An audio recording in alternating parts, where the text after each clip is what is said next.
Noah's Ark, the story of obedience, faith, and God's promise. What if God asked you to do something that made absolutely no sense? Would you obey him, even if everyone laughed at you? This is not just a story about a boat. This is a story about obedience when it's hard, faith when nothing makes sense, and a promise from God that changed humanity forever. This is the story of Noah's Ark. The world before the flood. The world was full of people. But it was also full of corruption, violence, and sin.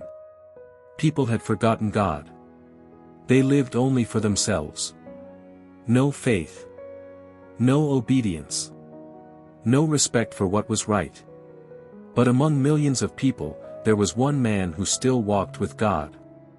His name was Noah. Noah was not perfect, but he was faithful. He listened when God spoke. And one day, God gave him a message that would change everything.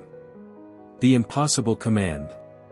God said to Noah, "I am going to send a flood upon the earth. Build an ark. A massive ark. You, your family, and the animals will be saved." Think about that for a second. A flood. Rain like the world had never seen. A giant boat in the middle of dry land. Noah didn't argue. He didn't ask why. He didn't say, "God, people will laugh at me." Instead, Noah obeyed. Obedience when people mock you. Day after day, month after month, year after year. Noah kept building. The people around him laughed. "Look at this crazy old man. A boat? Here. There's no ocean near you. You've lost your mind, Noah." But Noah didn't stop. Because real obedience is not about what people think. It's about trusting God even when nobody else understands. Every piece of wood he lifted, every nail he hammered, was proof of his faith. The animals arrive. Then something incredible happened. One day, animals began to appear. 2 lions. 2 elephants. 2 birds. 2 of every creature. They walked calmly toward the ark, as if they knew exactly where they were going. Suddenly, the people stopped laughing. Because this was no longer a joke. This was God's plan. The door closes. God told Noah, "Enter the ark with your family." Noah stepped inside with his wife, his sons, and their wives.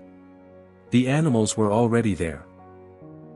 And then something powerful happened. Noah didn't close the door. God did. That was the moment everything changed. The flood. The sky turned dark. Rain began to fall. Not a light rain. Not a storm that lasts one night. This was rain that poured without stopping. The rivers overflowed. The ground disappeared. The entire world was covered in water. The same people who laughed, were now afraid. But inside the ark, Noah and his family were safe. Not because Noah was the strongest man.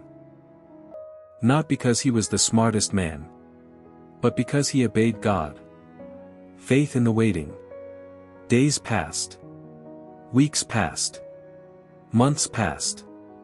Imagine floating on water for that long. No land. No sign that the flood would end. But Noah didn't panic. He didn't lose faith. Because true faith means trusting God even when you don't see the answer yet. Finally, Noah sent out a dove. It came back. Then he sent it again, and this time it returned with something small, an olive leaf. Life was coming back. Hope was alive again. God's covenant. When the earth became dry, God told Noah to leave the ark. The first thing Noah did was not celebrate. The first thing he did was worship. And then God made a promise to Noah, and to every human being on earth. "Never again will I destroy the earth with a flood." And as a sign of that promise, God placed something beautiful in the sky. A rainbow. Not just colors in the sky, but a covenant. A promise that God would never forget humanity. Message for today. This story is not only about Noah. It is about you. Sometimes God will ask you to do things that feel impossible. Sometimes people will laugh at your faith. Sometimes you will have to trust God before you see the result. But Noah's story teaches us one powerful truth. If you obey God before the storm, He will protect you during the storm. And His promise will still be there when the storm is over. If this story inspired you, like this video, subscribe to the channel, and share it with someone who needs faith right now. Because obedience still matters. Faith still matters. And God's promises still stand today.